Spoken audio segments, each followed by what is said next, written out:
Hi, this is Vani Shukla. Welcome to Garden and Nature Southwest. If you're wanting to grow delicious fruit in our harsh climate, then you're probably looking for some varieties that will grow well in our Southwest region. Well, the information that I'm going to be sharing with you today is probably of more value than knowing just the names of the variety.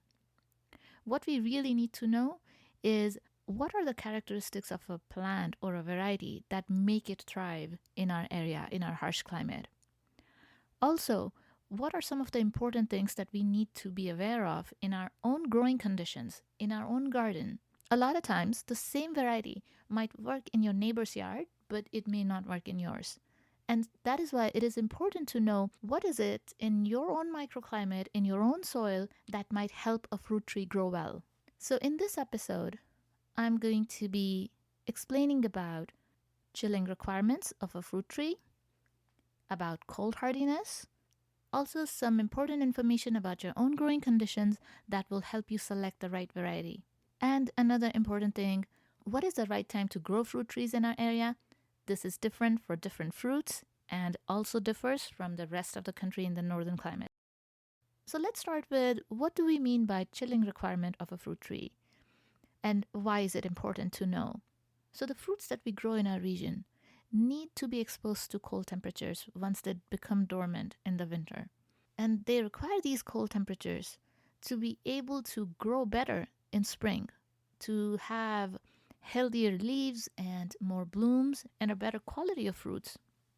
That exposure to cold causes some changes in its physiology, causes some hormones to be released.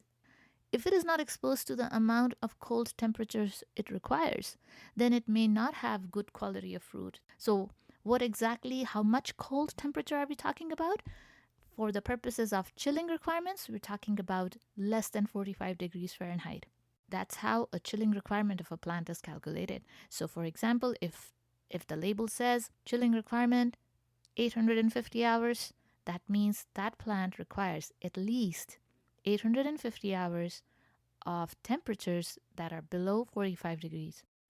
Now, what that means or how that is relevant in selecting a plant variety is if you're in an area which has very, very mild winters, it does not have a lot of hours of less than 45 degrees Fahrenheit, then that plant may not produce a lot of fruit or the best quality of fruit in your garden, even though the variety might describe that the fruit is delicious and it's very sweet and highly productive.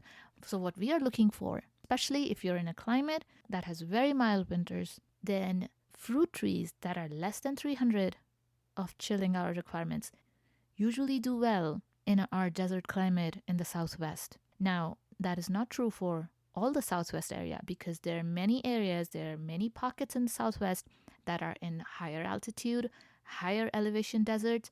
They are exposed to much colder temperatures.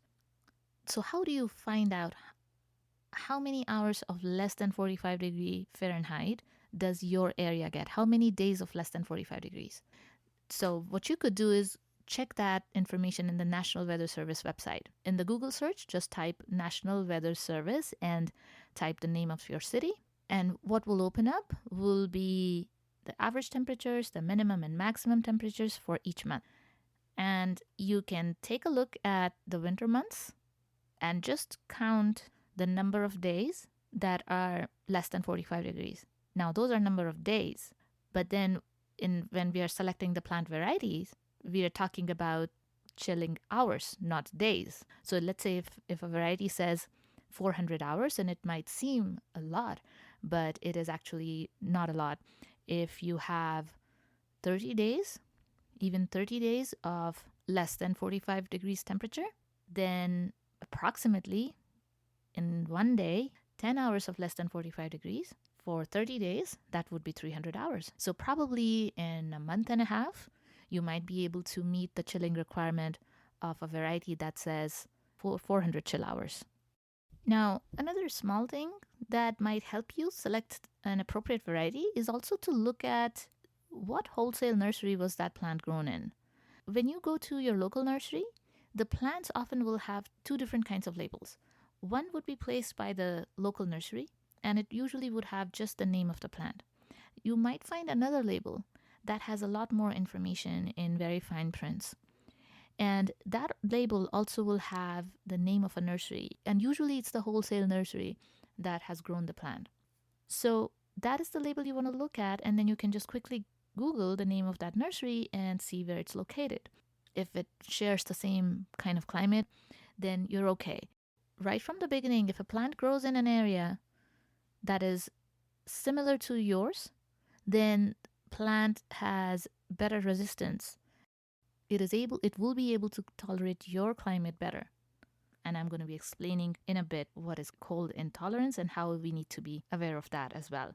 Let's first talk about the growing conditions in your garden and how that is relevant to pick a variety.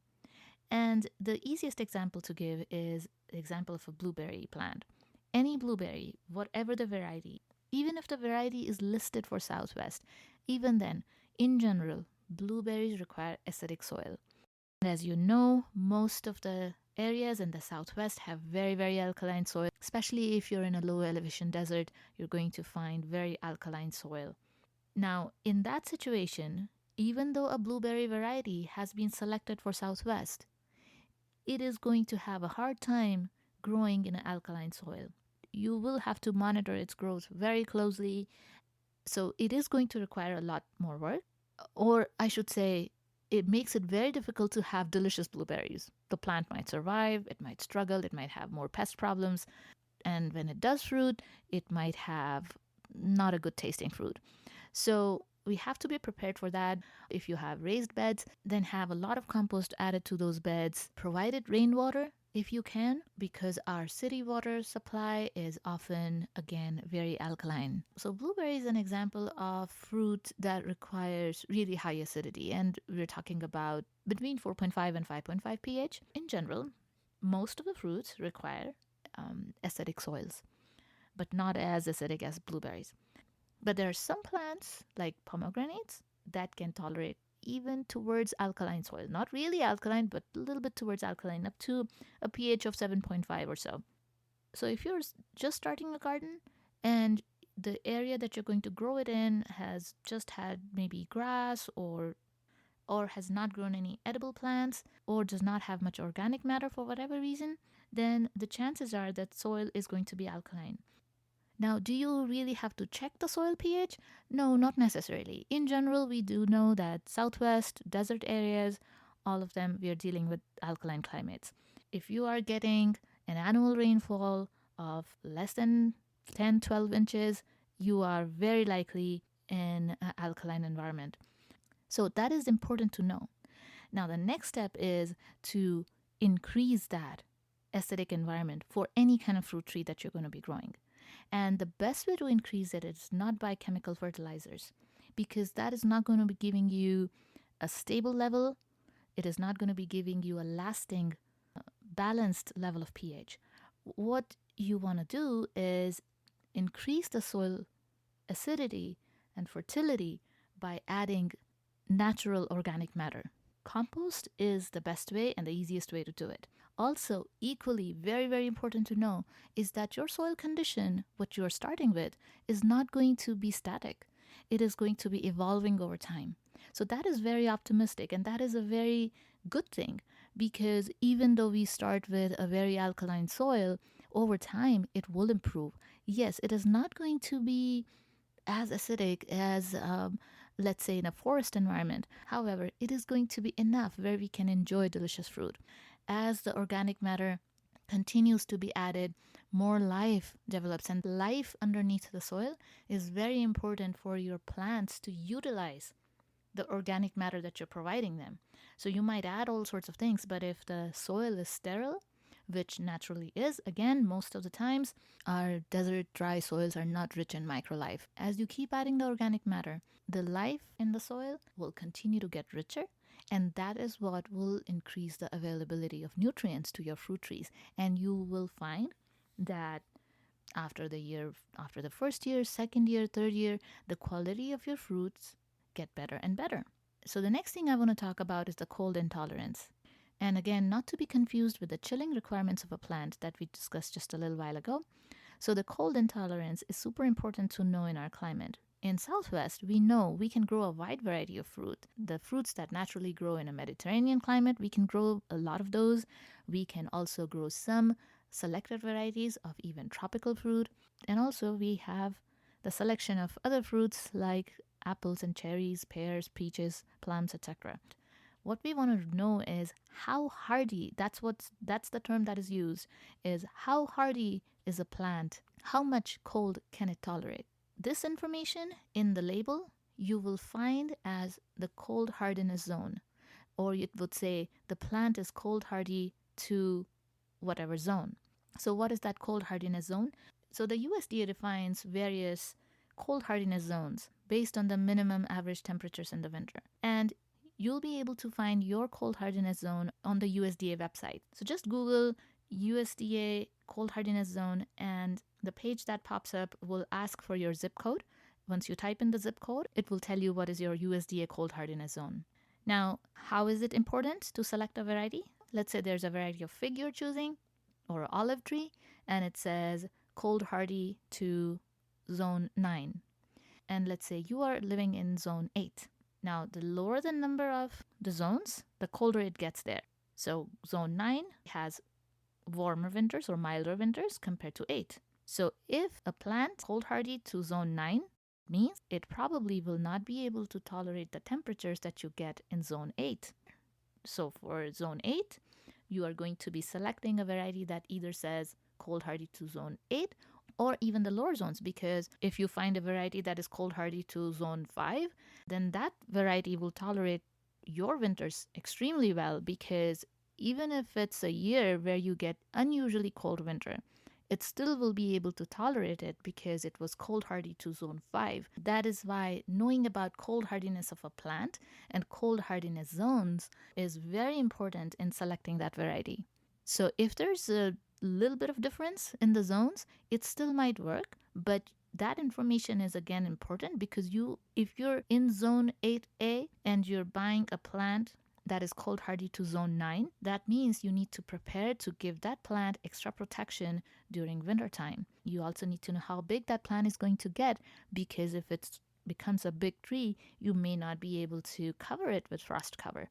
Now, next important thing is, what is the best time to grow fruit trees in our area?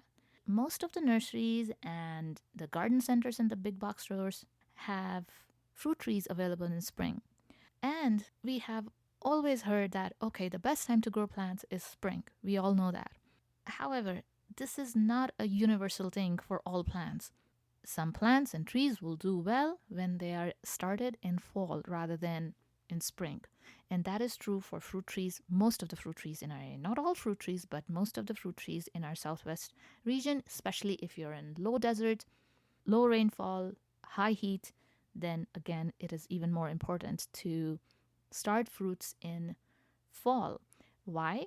So when you're planting a tree in spring, yes, at that time the temperatures will be perfect, the weather will be very mild, and it may seem like a very nice time to plant. However, soon after, the summer heat is going to be there, and the plant very likely has not had enough time to grow its root systems and has not become strong enough to be able to withstand that hot oven-like condition. On the other hand, if you start a plant in early fall, then those milder temperatures, that might help the plant grow its root systems better. Also, you're going to be adding a lot of mulch to give it some protection for the winter. In most of our southwest, we don't have such extreme winter temperatures as in the northern part of the country. So even some protection to that young plant, protection like mulch and frost cover, if you provide that in the first year, that may be enough for the plant to go through the winter. And as soon as the spring is about to arrive, the root systems will start to grow. It will give a plant an early start, and it will be much stronger to tolerate that following summer. What are some of the exceptions to starting the plants in fall? The exceptions are the cold intolerant plants, like the citrus, some varieties of other tropical fruits, or even fruits like some varieties of figs and olives. These, or even pomegranates, may be okay to start in spring. So these plants, yes, you want to start them in spring. They're not cold hardy. And so for them, what is more of concern is winter rather than the summer heat. So again, they might struggle a bit during the summer, but they're still better off because as soon as the fall arrives, then they will have a bit more growth and then they'll be able to tolerate the winter well. So it's kind of the opposite for the plants that are less cold hardy. So this is all for today. So although this is not all the information about growing fruit trees, however, this is some of the very important information, basic facts that will help any gardener to grow fruit trees. Hope you found this information helpful. In future episodes, I will continue to share more details, more information about growing fruits and other edibles, so stay tuned.